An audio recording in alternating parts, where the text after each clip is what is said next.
इस video which असी इस लैसन दे शॉर्ट क्वेश्चन आंसर रीड करांगे। फर्स्ट क्वेश्चन है तीरथ कर तो तुसी की समझते हो।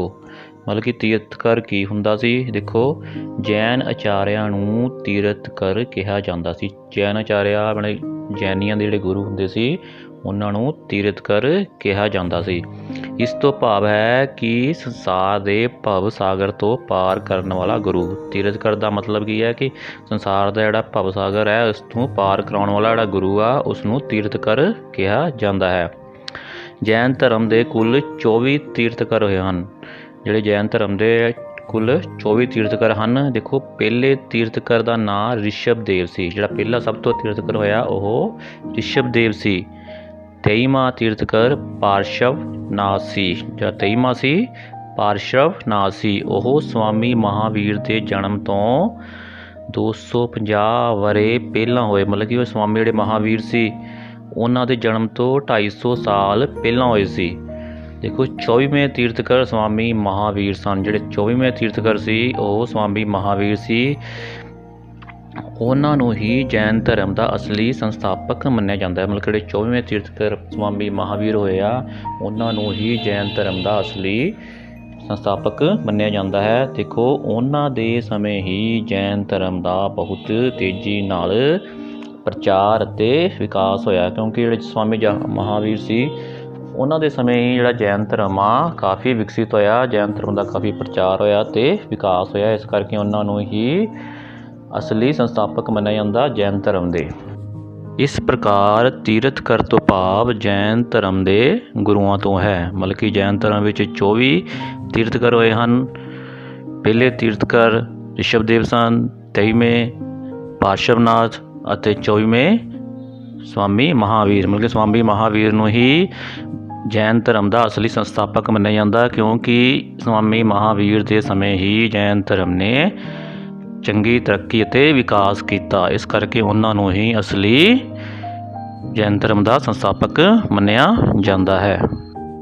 अगे नैक्सट क्वेश्चन है जैन धर्म विच त्रिरत्न की है। त्रिरत्न मतलब कि 3 रत्न किहड़े किहड़े है। देखो स्वामी महावीर जी ने निर्वाण प्राप्त करने लई अपने पैराकारां नूं 3 रत्नां उत्ते चलण लई कहा। मतलब जिहड़े स्वामी महावीर सी जैन धर्म के असली संस्थापक उन्होंने निर्वाण प्राप्त करन। निर्वाण मतलब कि मुक्ति प्राप्त करने वास्ते अपने पैरोकार जिहड़े शिष्य सी उन्हां नूं 3 रत्नां उत्ते चलण लई कहा। देखो किहड़े किहड़े 3 रत्न सी।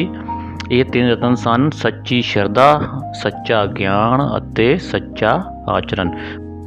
पहले रतन अनुसार हरेक जैन नूं 24 तीर्थकरां विच पक्का विश्वास होना चाहिए है। मतलब कि पहला रतन की सी जिहड़े 24 तीर्थकर होए आ जैन धर्म दे उन्हां विच पक्का विश्वास होना चाहिए है।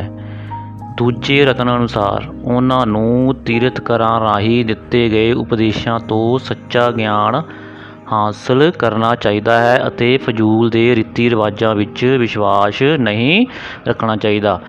दूजे रतन के अनुसार जिहड़े जैन धर्म के शिष्य सी उन्हां नूं जिहड़े तीर्थकरां राही जिहड़ा ज्ञान दिता गया जिहड़ा उपदेश दिता गया उन्हां तो ही ज्ञान हासिल करना चाहिए ते फजूल के रीति रिवाजां विच विश्वास नहीं रखना चाहिए। जिहड़े होर रीति रिवाज आ उन्हां विच विश्वास नहीं रखना चाहिए। अगे देखो तीसरे रतन अनुसार मनुख नूं हमेशा सच बोलना चाहिए है अते पवित्र जीवन व्यतीत करना चाहिए है।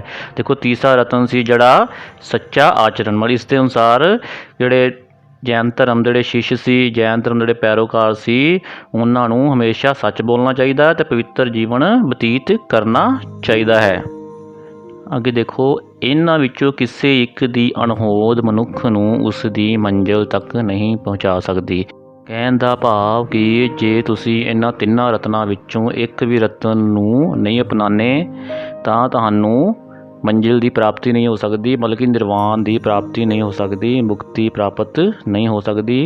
स्वामी महावीर के अनुसार ये 3 रतन सच्ची शरधा, सच्चा ज्ञान अते सच्चा आचरण इन्हां ते चल के ही मनुख नूं निर्वाण की प्राप्ति हो सकती है। ਇਸ ਤਰ੍ਹਾਂ ਅਸੀਂ ਕਹਿ ਸਕਦੇ ਹਾਂ ਕਿ ਜੈਨ ਧਰਮ ਵਿੱਚ ਜਿਹੜੇ ਤ੍ਰਿਰਤਨ ਆ ਇਹਨਾਂ ਦਾ ਬਹੁਤ ਮਹੱਤਵ ਹੈ। ਇਹਨਾਂ 'ਤੇ ਚੱਲ ਕੇ ਹੀ ਉਹਨਾਂ ਨੂੰ ਮੁਕਤੀ ਪ੍ਰਾਪਤ ਹੋ ਸਕਦੀ ਹੈ। ਅੱਗੇ ਦੇਖੋ ਨੈਕਸਟ ਕੁਐਸਚਨ ਹੈ, ਜੈਨ ਧਰਮ ਦੇ ਹਰਮਨ ਪਿਆਰਾ ਨਾ ਹੋਣ ਦੇ ਕੀ ਕਾਰਨ ਸਨ। ਮਤਲਬ ਕਿ ਜੈਨ ਧਰਮ ਸੀ ਉਹ ਹਰਮਨ ਪਿਆਰਾ ਕਿਉਂ ਨਹੀਂ ਹੋ ਸਕਿਆ, ਮਤਲਬ ਕਿ ਲੋਕਪ੍ਰਿਯ ਕਿਉਂ ਨਹੀਂ ਹੋ ਸਕਿਆ, ਇਸ ਦੇ ਕੀ ਕਾਰਨ ਸਨ। ਦੇਖੋ ਪਹਿਲਾ ਕਾਰਨ, ਜੈਨ ਧਰਮ ਵਾਲਿਆਂ ਨੇ ਆਪਣੇ ਧਰਮ ਦੇ ਪ੍ਰਚਾਰ ਲਈ ਕੋਈ ਖਾਸ ਉਪਰਾਲਾ ਨਹੀਂ ਕੀਤਾ। ਮਤਲਬ ਕਿ ਜਿਹੜੇ ਜੈਨ ਧਰਮ ਵਾਲੇ ਸੀ ਇਹਦੇ ਜਿੰਨੇ ਵੀ ਗੁਰੂ ਹੋਏ ਆ, ਮਤਲਬ ਕਿ ਸਵਾਮੀ ਮਹਾਵੀਰ ਤੋਂ ਬਾਅਦ ਉਸ ਤੋਂ ਬਾਅਦ ਉਹਨਾਂ ਨੇ ਉਹਨਾਂ ਦੇ ਪ੍ਰਚਾਰ ਲਈ ਕੋਈ ਖਾਸ ਉਪਰਾਲਾ ਨਹੀਂ ਕੀਤਾ, ਮਤਲਬ ਕੋਈ ਖਾਸ ਕਦਮ ਨਹੀਂ ਚੱਕੇ। ਮਤਲਬ ਕਿ ਪ੍ਰਚਾਰ ਦੀ ਕਮੀ ਦੇ ਕਾਰਨ ਵੀ ਇਹ ਜੈਨ ਧਰਮ ਇੰਨਾ ਹਰਮਨ ਪਿਆਰਾ ਨਾ ਹੋ ਸਕਿਆ। ਅੱਗੇ ਦੇਖੋ ਦੂਜਾ ਇਹਦਾ ਕਾਰਨ ਹੈ, ਜੈਨ ਧਰਮ ਨੂੰ ਬੁੱਧ ਧਰਮ ਵਾਂਗ ਰਾਜਸੀ ਸਰਪ੍ਰਸਤੀ ਪ੍ਰਾਪਤ ਨਾ ਹੋ ਸਕੀ। ਦੇਖੋ ਜਿਹੜਾ ਜੈਨ ਧਰਮ ਆ ਇਹਨੂੰ ਬੁੱਧ ਧਰਮ ਵਾਂਗ, ਜਿਹੜਾ ਬੁੱਧ ਧਰਮ ਸੀ ਉਹਨੂੰ ਰਾਜਸੀ ਸਰਪ੍ਰਸਤੀ ਪ੍ਰਾਪਤ ਹੋ ਗਈ ਸੀ। ਕਿਉਂਕਿ ਰਾਜਸੀ ਸਰਪ੍ਰਸਤੀ ਕੀ ਹੁੰਦੀ ਆ, ਮਤਲਬ ਕਿ ਉਹਨਾਂ ਨੂੰ ਰਾਜਿਆਂ ਦੀ ਮਦਦ ਮਿਲ ਗਈ ਸੀ। ਮਤਲਬ ਕਿ ਜੈਨ ਧਰਮ ਨੂੰ ਰਾਜਸੀ ਸਰਪ੍ਰਸਤੀ ਪ੍ਰਾਪਤ ਨਾ ਹੋ ਸਕੀ। ਇਹ ਵੀ ਇੱਕ ਕਾਰਨ ਰਿਹਾ ਕਿ ਜੈਨ ਧਰਮ ਇੰਨਾ ਹਰਮਨ ਪਿਆਰਾ ਨਾ ਹੋ ਸਕਿਆ। ਅੱਗੇ ਤੀਸਰਾ ਕਾਰਨ ਹੈ, ਜੈਨ ਧਰਮ ਵਾਲੇ ਕਠੋਰ ਤਪ ਅਤੇ ਸਰੀਰ ਨੂੰ ਵੱਧ ਤੋਂ ਵੱਧ ਕਸ਼ਟ ਦੇਣ ਵਿੱਚ ਵਿਸ਼ਵਾਸ ਰੱਖਦੇ ਸਨ।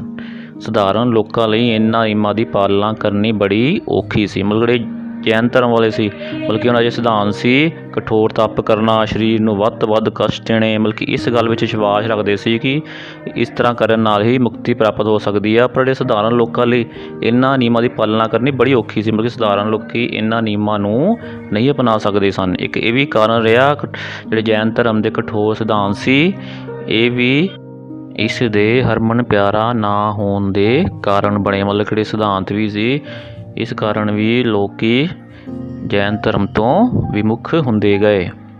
ਅੱਗੇ ਦੇਖੋ ਚੌਥਾ ਕਾਰਨ, ਬੁੱਧ ਮਤ ਦੇ ਸਰਲ ਸਿਧਾਂਤਾਂ ਕਾਰਨ ਬਹੁਤ ਸਾਰੇ ਲੋਕ ਇਸ ਮਤ ਵਿੱਚ ਸ਼ਾਮਿਲ ਹੋ ਗਏ ਸਨ। ਮਤਲਬ ਕਿ ਜੈਨ ਮਤ ਤੋਂ ਬਾਅਦ ਬੁੱਧ ਧਰਮ ਵੀ ਪੈਦਾ ਹੋ ਗਿਆ ਸੀ। ਮਤਲਬ ਕਿ ਉਸ ਦੇ ਸਿਧਾਂਤ ਜਿਹੜੇ ਸੀ ਜੈਨ ਧਰਮ ਨਾਲੋਂ ਕਾਫੀ ਸਰਲ ਸੀ, ਆਸਾਨ ਸੀ।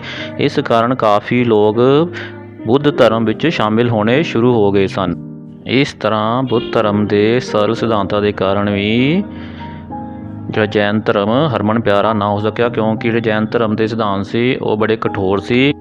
ਉਹਨਾਂ ਵਾਸਤੇ ਇਹਨਾਂ ਸਿਧਾਂਤਾਂ ਨੂੰ ਅਪਣਾਉਣਾ ਆਸਾਨ ਨਹੀਂ ਸੀ। ਇਸ ਕਰਕੇ ਉਹ ਬੁੱਧ ਮਤ ਵਿੱਚ ਸ਼ਾਮਿਲ ਹੋਣੇ ਸ਼ੁਰੂ ਹੋ ਗਏ।